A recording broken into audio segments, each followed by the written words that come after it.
সাংবাদিক বন্ধুরা, আসসালামু আলাইকুম।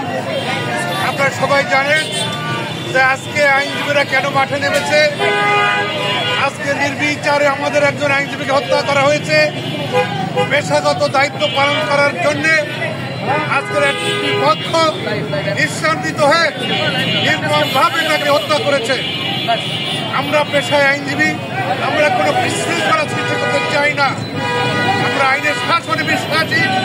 আমরা চাই আইনগতভাবে এর জন্য প্রতিকার হয় এবং যারা এরকম সাহিত্য কার্যক্রম করেছে আমরা প্রশাসনের কাছে বলতে চাই, আইন প্রক্রিয়া সংস্থার কাছে বলতে চাই, তাদেরকে যেন অনতিবিলম্বে গ্রেপ্তার করা হয়।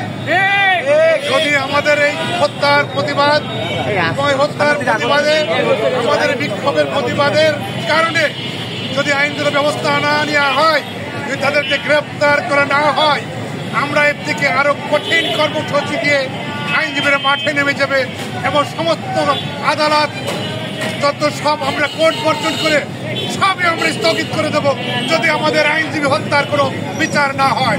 আমরা এখানে স্পষ্টভাবে প্রশাসনকে জেনে যেতে চাই, আমাদের সকল স্তরের নেতৃবৃন্দ এখানে উপস্থিত আছেন।